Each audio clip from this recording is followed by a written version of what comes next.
जय जगन्नाथ। नमस्कार प्रिय दर्शक बंधु, मु संतोष कुमार दास आपण मानक मोर channel Maharshi astro and vastu research रु स्वागत जनाउछि। दर्शक बंधु, गत एपिसोड में तुला लग्न विषय रे आलोचना करथिले। आज रो एपिसोड में बिछा लग्न विषय रे आलोचना करबा। 2026 मसिया बिछा लग्न रो व्यक्ति मन पई किभଳି रो से विषय में आलोचना करबा। दर्शक बंधु, मु एपिसोड ये जो सीरीज टा हमर चलची लग्न सीरीज चलची। हमें ता पूर्व एपिसोड जोड़ा करथिले जो सीरीज करथिले सेतला राशि सीरीज टा विभिन्न राशि रो व्यक्ति मन पई। एठी विभिन्न लग्न रो व्यक्ति मन लग्न कोन प्रथमे हम जानतो लग्न कोन आपन को जातक करबा कुंडली रे एक नंबर घरटा होची सबल पई लग्न। जो एक लेखाय तो जो घरटा देखिबे सब जे एक लेखाय न खाली ल लेखाय तो दुई पूर्व घरटा हला 1 12 पर घरटा हला 1 किबा 1 आउ ल लेखाय तो किबा खाली ल लेखाय तो ये हला लग्न। तो आपण जानतु प्रथम घरटा जोटा हला प्रथम भावटा सेटा हला आपनकर लग्न हला। राशि कोन ना चंद्र जो राशि रे थिबे जो जगह रे च लेखा तो एठी च लेखाय छि आपनकर एठी च लेखाय छि ता माने आपण जानतु आपनकर कुंभ राशि एठी च लेखाय छि आपण जानतु कर्कट राशि। जो राशि कोन ये जो घर हमर रहला 12टा भाव भाव कोन जहाँ को आम घर कहूँ ज्योतिष शास्त्र भाव कहते। ये जो भाव रहा ये भाव गुड़ा ना हूँ मेष वृष मिथुन कर्कट सिंह कन्या एमती 12टा घर ना मेष वृष है।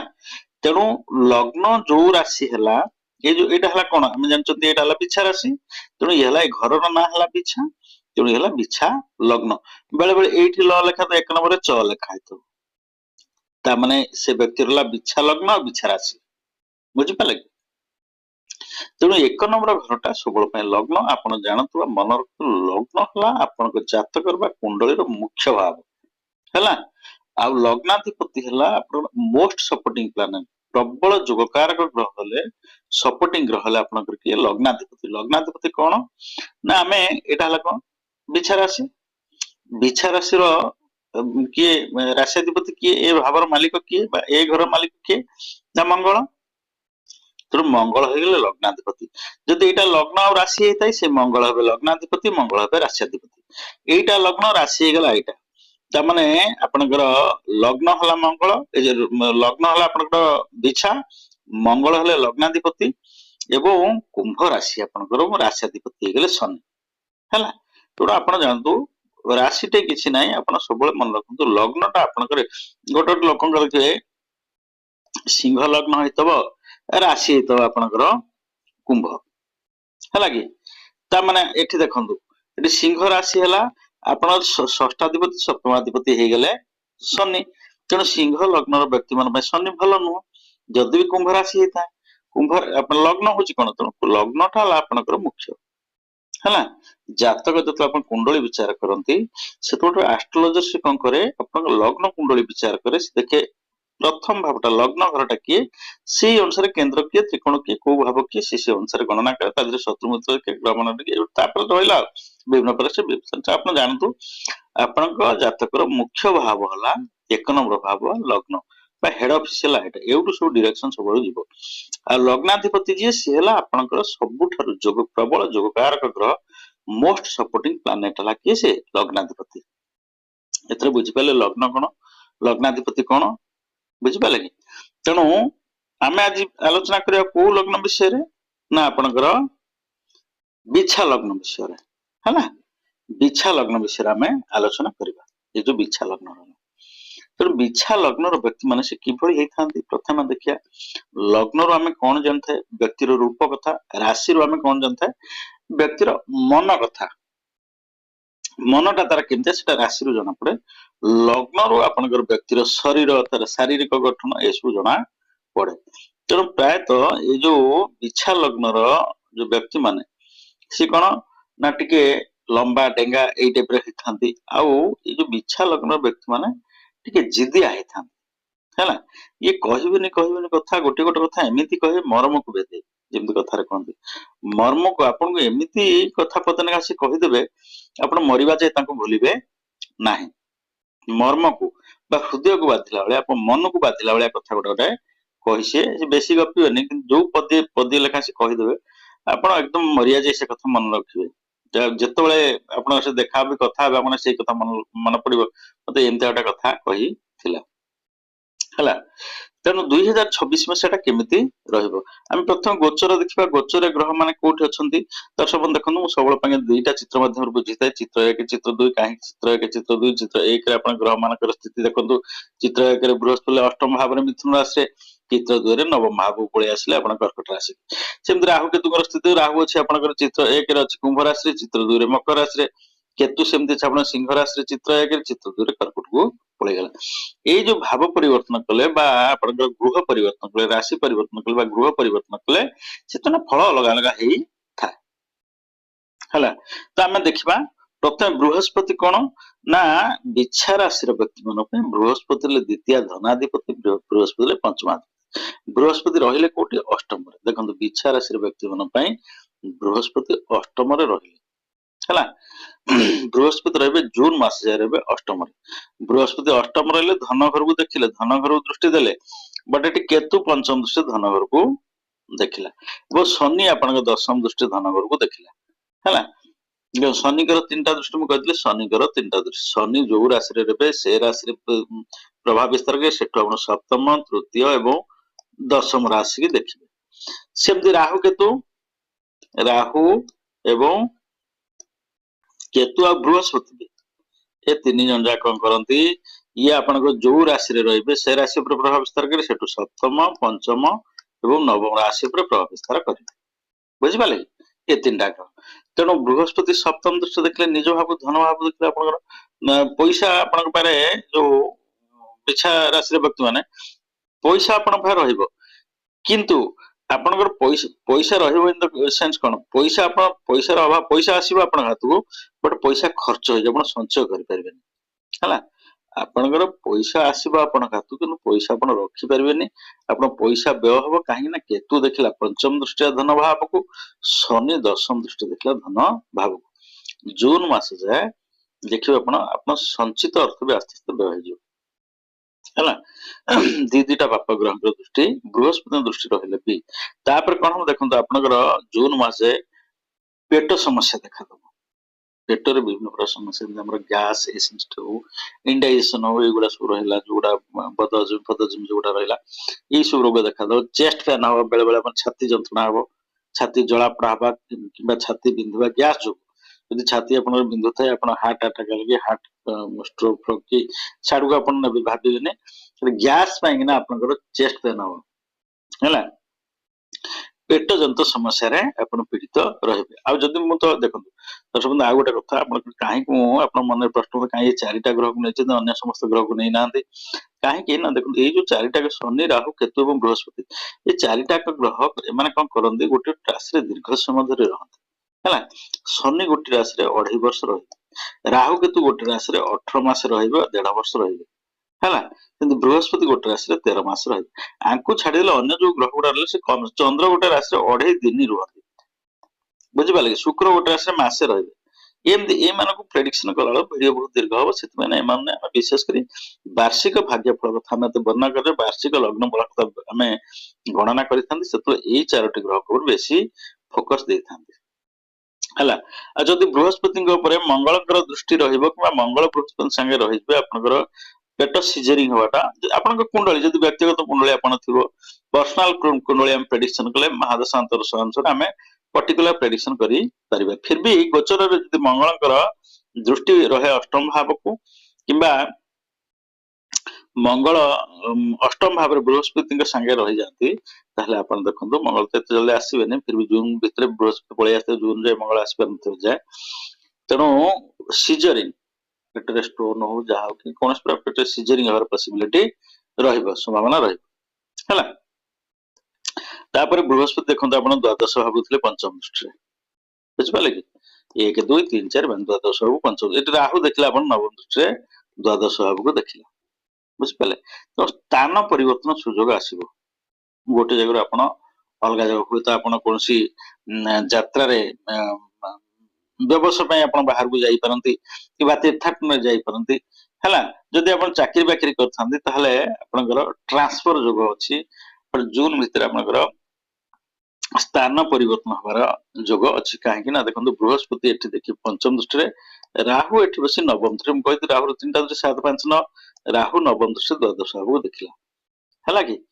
ଆଉ ଆପଣ ଟିକେ ସତର୍କତା ଅବଲମ୍ବନ କରିଥିବେ, କାହା ସାଙ୍ଗେ ଟିକେ ଯୁକ୍ତି ତର୍କ ଏସବୁ କରିବେ ନାହିଁ। କାହିଁକି ନା ଥାନା ଫାଣ୍ଡି, କୋର୍ଟ କଚେରୀ ଏସବୁ ସମସ୍ୟା ବି ଦେଖା ଦେଇପାରେ। ହେଲା, କାହିଁକି ନା ଯେହେତୁ ରାହୁର ଦୃଷ୍ଟିଟା ଦ୍ୱାଦଶ ଭାବକୁ ରହିଲା, ଏବଂ ସେଇ ହେତୁକ କୋର୍ଟ କଚେରୀ ଭଲ ମନ୍ଦ ଏଇଥିପାଇଁ କିନା ଆପଣଙ୍କର ଅତ୍ୟଧିକ ପଇସା ବ୍ୟୟ ହବ, ଏବଂ ଦେହ ଖରାପ ପାଇଁ ଆପଣଙ୍କର ପଇସା ବ୍ୟୟ ହବ, ଯେହେତୁ ବୃହସ୍ପତି ଅଷ୍ଟମରେ ରହିଲେ। ହେଲା, ତାପରେ ଶନିଟା ଆପଣଙ୍କର ରହିଲା ପଞ୍ଚମ ଭାବରେ। ଶନି ପଞ୍ଚମ ଭାବ ରହିବାରୁ ଏଠି ଆପଣଙ୍କର କଲା ପିଲାମାନଙ୍କ ପାଇଁ ଆପଣ ଚିନ୍ତିତ ହେବେ। ପିଲାମାନଙ୍କ ଶାରୀରିକ ସୁସ୍ଥତା ଅସୁସ୍ଥତା ପାଇଁ ଚିନ୍ତିତ ହେଇପାରନ୍ତି, କିମ୍ବା ପିଲାମାନଙ୍କର କାର୍ଯ୍ୟକଳାପ ପାଇଁ ଆପଣ ଚିନ୍ତିତ ହେଇପାରନ୍ତି। ବିଶେଷ କରି ପିଲାମାନଙ୍କର ଶାରୀରିକ ଅସୁସ୍ଥତା ପାଇଁ ଆପଣ ଚିନ୍ତିତ ରହିବେ। ଶନି ଦେଖିଲେ ଆପଣ ଏକାଦଶ ଭାବକୁ, ଆୟ ଆପଣଙ୍କର ମନ୍ଥର କରିବ, ଆୟ ଆପଣଙ୍କର ସ୍ଲୋ করে, ବହୁତ ସ୍ଲୋ କରିଦବ। ହେଲା, ଏବଂ ବ୍ୟୟ ବଢେଇବ। ରାହୁ ରହିଲା ଚତୁର୍ଥ ଭାବରେ, ଯେହେତୁ ଚତୁର୍ଥରେ ରାହୁ ରହିଲା, ଆପଣ ଦେଖନ୍ତୁ ରାହୁ ରହିଲା ଚତୁର୍ଥରେ, କେତୁର ଦୃଷ୍ଟି ରହିଲା ଚତୁର୍ଥ ଭାବକୁ। ତେଣୁ ଜମିବାଡି ସମ୍ବନ୍ଧୀୟ ସମସ୍ୟା ଆପଣଙ୍କୁ ଦେଖାଦେବ। ଜମିବାଡି, ଯାନବାହନ, ଘର ଦ୍ୱାର ଏସବୁ ସମସ୍ୟାରେ ଆପଣ ଜଡିତ ରହିବେ। ମୁଁ କାହିଁକି କହୁଛୁ ନା ମେ ଯାଏ, ଏଇ ଜୁନ ଯାଏ। ଜୁନ ପରେ ଆପଣ ଦେଖନ୍ତୁ ମେ 3 ତାରିଖ ବେଳକୁ କେତୁ ପଳେଇ ଆସିବ କୋଉଠି, ଆପଣ କର୍କଟ ରାଶି, ରାହୁ କୁମ୍ଭରୁ ମକରକୁ ପଳେଇ ଆସିବ। ବୃହସ୍ପତି ଜୁନରେ ପଳେଇ ଆସିଥିବ କୋଉଠି, ମିଥୁନରୁ କର୍କଟକୁ ପଳେଇ ଆସିଥିବ। ବୁଝିପାରିଲେ କି? ତେଣୁ ମେ ପର୍ଯ୍ୟନ୍ତ ଆପଣଙ୍କର ଏ ସମସ୍ୟା ଲାଗି ରହିବ। ମେ ପରେ କେତୁ ଆପଣଙ୍କର ମେ 3 ତାରିଖ ପଳେଇ ଆସିବ। କେତୁ କୋଉଠି ଆପଣଙ୍କର ପଳେଇ ଆସିବ କର୍କଟ ରାଶି କି, ରାହୁ ପଳେଇ ଆସିବ କୁମ୍ଭରୁ ମକର, ତୃତୀୟ ଭାବକୁ ପଳେଇ ଆସିଲା। କେତୁ ବସିଲା ଆପଣଙ୍କର ନବମ ଭାବରେ। ହେଲା, ତାପରେ ଜୁନ ବେଳକୁ ଯାଇ ଆସିବେ କିଏ, ବୃହସ୍ପତି ପଳେଇ ଆସିଲେ କୋଉଠି, ଆପଣଙ୍କର ନବମ ଭାବକୁ। ଆପଣ ଦେଖନ୍ତୁ ବୃହସ୍ପତି କର୍କଟ ରାଶିରେ ଉଚ୍ଚା ହେଇଯାଆନ୍ତୁ। ଉଚ୍ଚସ୍ଥ ଗ୍ରହ ସବୁବେଳେ ପାଇଁ ମୁଁ କହିଛି, ଗୋଟେ ଗ୍ରହ କେତେବେଳେ ଶୁଭ ଫଳ ଦିଏ ନା ଉଚ୍ଚ ରାଶିରେ ଯେତେବେଳେ ଥିବ, ନିଜ ରାଶିରେ ଥିବ, ପାପ ଗ୍ରହ ଦ୍ଵାରା ପୀଡିତ ନଥିବ, କୌଣସି ପାପ ଗ୍ରହ ଜ୍ୟୋତିରେ ନଥିବ, କିମ୍ବା ପାପ ଗ୍ରହର ଦୃଷ୍ଟି ନଥିବ, ତାହେଲେ ସେ 100% 100% ଭଲ ଫଳ ଦବ। ଆଉ ଉଚ୍ଚସ୍ଥ ଗ୍ରହ ସବୁବେଳେ ପାଇଁ ପାୱାରଫୁଲ ହେଇକରି ଥାଏ। ଆପଣ ଦେଖନ୍ତୁ ଏଠି ବୃହସ୍ପତି କର୍କଟ ରାଶିରେ ଉଚ୍ଚା ହେଇଯାନ୍ତି। ଆମେ ଜାଣିଛନ୍ତି ବୃହସ୍ପତି କର୍କଟ ରାଶିରେ ଉଚ୍ଚା ହେଇଯାନ୍ତି, ଏବଂ ବୃହସ୍ପତି କର୍କଟ ରାଶିରେ ଆସି ପହଞ୍ଚିଲେ ଜୁନରେ। ତା ପୂର୍ବରୁ କେତୁ ପଳେଇଗଲା। ଆମେ ଜାଣିଛନ୍ତି ବୃହସ୍ପତିଙ୍କ ସାଙ୍ଗରେ ରାହୁ କେତୁ ରହିଲେ ତାକୁ ଗୁରୁଚଣ୍ଡାଳ ଦୋଷ କୁହାଯାଏ। ବୃହସ୍ପତି ପ୍ଲସ ରାହୁ କେତୁ, ଆକୁ ରହିଲେ ବୃହସ୍ପତିରେ ଗୁରୁଚଣ୍ଡାଳ ଦୋଷ କୁହାଯାଏ। ବୃହସ୍ପତିରେ କେତୁ ରହିଲା, ଏବଂ ରାହୁ ପୂର୍ଣ୍ଣ ଦୃଷ୍ଟିରେ, ସପ୍ତମ ଦୃଷ୍ଟିରେ ରାହୁ ଦେଖିଲା କାହାକୁ, ନା ବୃହସ୍ପତି ଦେଖିଲା। ବୁଝିପାରିଲେ କି? ତେଣୁ ଏଠି ଗୁରୁଚଣ୍ଡାଳ ଦୋଷ ସୃଷ୍ଟି। ବୃହସ୍ପତି ଦୁଇଟା ପାପ ଗ୍ରହ ଦ୍ୱାରା ପୀଡିତ ହେଇକରି ରହିଲେ, ତେଣୁ ତା ପାୱାର ଆସିବ କୋଉଠୁ? ଗୋଟେ ଭଲ କାମ, ଭଲ ଫଳ ଦେବା ପାଇଁ, ଶୁଭ ଫଳ ଦେବା ପାଇଁ ଚାହିଁଲେ ବି ସେ ଦେଇପାରିବେ ନାହିଁ। ଗୋଟେ ଭଲ ଲୋକଟାକୁ ଆପଣ ଯଦି ଜେଲ ଭିତରେ ବନ୍ଦୀ କରି ରଖିବେ, ଦିଟା ଖରାପ ଲୋକ ତାକୁ ଭୁଜାଲ ଧରି ବସିବେ, ସେ ଭଲ କାମ କରିବ, ଗୋଟେ ବନ୍ଧୁ ଦେଖି ତ ବସିବେ, ସେ କରିବ କୋଉଟା? ତେଣୁ ଦିଟା ଯେହେତୁ ଇଏ କଣ ମତିଭ୍ରମ କରାନ୍ତି, ରାହୁ କେତୁ ଦି ଜଣ ବୃହସ୍ପତିର ମତିଭ୍ରମ କରାନ୍ତି। ତେଣୁ ବୃହସ୍ପତି କବଳିତ ରହିଲେ କାହା ଦ୍ୱାରା, ରାହୁ କେତୁ ଦ୍ୱାରା। ତେଣୁ ଏଠି କୌଣସି ପ୍ରକାର ଆପଣଙ୍କର ନବମ ଭାବରେ ସବୁ ଫଳ ଦେଇପାରିବେ ନାହିଁ। ଆପଣଙ୍କର କଣ ହବ ନା ପିତାଙ୍କ ସାଙ୍ଗରେ, ବାପାଙ୍କ ସାଙ୍ଗରେ ଆପଣ ତିକ୍ତତା ହେଇପାରେ। ବାପାଙ୍କର ସ୍ୱାସ୍ଥ୍ୟଗତ କାରଣ ପାଇଁ ଆପଣ ଚିନ୍ତିତ ହେଇପାରନ୍ତି। ବାପାଙ୍କ ଦେହ ମୁଣ୍ଡ, ବିଶେଷ କରି ବାପାଙ୍କ ସ୍ୱାସ୍ଥ୍ୟଗତ କାରଣ ପାଇଁ ଆପଣ ବେଶୀ ଚିନ୍ତିତ ହେବେ। ହଠାତ୍ ବାପାଙ୍କ ଦେହ କିଛି ଗୋଟେ ଖରାପ ହେଇଯିବ, ଭଲ ମନ୍ଦ ଏସବୁ ପାଇଁ ଆପଣ ଚିନ୍ତିତ ରହିବେ। ତେଣୁ ଏଇ ସମୟଟା ଆପଣଙ୍କର ଭଲ ସମୟ ରହିବ ନାହିଁ। କାହିଁକି ନା ଆପଣ କୌଣସି କାମ ଆପଣଙ୍କର କରିହବ ନାହିଁ ଜୁନ ପରେ। ଜୁନ ପରେ ଆପଣ ଡିସେମ୍ବରରେ ବୃହସ୍ପତି ରହିବେ ବହୁତ ଦିନ, ଏଠି 27 ରହିବେ। ତାପରେ ସିଂହ, ବୃହସ୍ପତି ବିଚିତ୍ର ଚାଲିଛି। ବୃହସ୍ପତି ଯାହା ଥିଲେ ମିଥୁନରେ, ତାପରେ କର୍କଟକୁ ଆସିଲେ, ପୁଣି ବକ୍ରି ମିଥୁନ ଗଲେ, ମିଥୁନରୁ ପୁଣି ମାର୍ଗୀ ହେଇକରି ଆସିବେ କୋଉଠି, କର୍କଟରୁ ପୁଣି ସିଂହକୁ ଯିବେ, ସିଂହରୁ ପୁଣି ବକ୍ରି ହେଇଯାଇକି କର୍କଟ ରହିବେ। 2027 ରହିବେ କୋଉଠି, ଜାନୁଆରୀ 2027 ରହିବେ କର୍କଟରେ। ଛାଡନ୍ତୁ, ତେଣୁ ସେ ପର୍ଯ୍ୟନ୍ତ ଯେ ପର୍ଯ୍ୟନ୍ତ ରାହୁ କେତୁ ଦ୍ୱାରା ପୀଡିତ, ରାହୁ କେତୁ ଦ୍ୱାରା ପୀଡିତ ରହିବେ ନା 18 ମାସ ରହିବେ ଦି ଜଣ ଯାକ ଏଠି। ବୃହସ୍ପତି ଯେତେବେଳେ ଏଠିକି ଆସିବେ, ରାହୁ କେତୁଙ୍କୁ ଛାଡିକିରି ଦଶମ ଭାବକୁ ଆସିବେ, ସେତେବେଳେ ଦଶମ କର୍ମକ୍ଷେତ୍ର ଟିକେ ଆପଣ ସେଠି ସଫଳତା ମିଳିବ। ତାପରେ ବୃହସ୍ପତି ପଳେଇଯିବେ ପୁଣି କର୍କଟରେ ଆସିକି ବକ୍ରି ହେଇକି ଯେତେବେଳେ ଯିବେ, ଏଠି ଆମ ସମସ୍ତ କାମରେ ବିଘ୍ନ ସୃଷ୍ଟି ହବ। ହେଲା, ଆପଣ ଭାବୁଥିବେ ମୋର ସବୁ କାମ ହେଇଯିବ, କିନ୍ତୁ ହଠାତ୍ ଦେଖିଲା କାମଟା କିଛି ହବନି। ସବୁ କାମ ଠିକ ଠାକ ହେଇଯିବ କି କାମ ହେଇପାରିବ ନାହିଁ। ସବୁ ଜାଗା ଅର୍ଚନ ସବୁ ଗୁଡାକ ଡିଷ୍ଟର୍ବାନ୍ସ କରିବେ କିଏ ସେ ନା ରାହୁ ଏବଂ କେତୁ। ଏ ଦି ଜଣ ସବୁ ଅବଷ୍ଟାକଲ, ଏ ଦିଟାକ ରହିଲେ ଅବଷ୍ଟାକଲ, ଇଏ ସବୁବେଳେ ପାଇଁ ଡିଷ୍ଟର୍ବାନ୍ସ କରେଇବେ। ବୁଝିପାରିଲେ କି? ତାପରେ ବୃହସ୍ପତି ସପ୍ତମ ସେ ତୃତୀୟ ଭାବ ଦେଖିଲେ ସେଠି ରାହୁ ରହିଲା ହେଲା। ଆପଣ ସବୁ କାମରେ ପଛଘୁଞ୍ଚା ଦେବେ, କୌଣସି କାମ କରିବା ଆପଣ କାମ ହେଇପାରେ, ସେଥିପାଇଁ ଆପଣ ବାଧ୍ୟ ହେଇକି ପଛଘୁଞ୍ଚା ଦେବେ। ବୃହସ୍ପତି ଯେହେତୁ ରାହୁଟା କରେଇଦବନି, କେତୁଟା କରେଇଦବନି, କରେଇଦେବନି, ଆପଣ ମନରେ କୌଣସି ଉତ୍ସାହ ଉଦ୍ଦୀପନା ଆସିବନି କୌଣସି କାମ କରିବା ପାଇଁ ହେଲା। କିନ୍ତୁ ଆଉ ଗୋଟେ ଜିନିଷ ଦେଖନ୍ତୁ, ବୃହସ୍ପତି ଦେଖିଲେ ପଞ୍ଚମ ଦୃଷ୍ଟି ଲଗ୍ନକୁ ଦେଖିଲେ, କିନ୍ତୁ ଶନି ଦଶମ ଦୃଷ୍ଟି ଲଗ୍ନକୁ ଦେଖିଲା ହେଲା। ଯେହେତୁ ବୃହସ୍ପତି ଦେଖିଲେ, ଶନି ଦେଖିଲା, କେତୁ ବି ଦେଖିଲା। ଦେଖନ୍ତୁ ସବୁବେଳେ ପାଇଁ ମୁଁ କହିଛି ରାହୁ କେତୁ ବୃହସ୍ପତି ତିନି ଜଣଙ୍କର ଏକା ଦୃଷ୍ଟି 7, 5, 9।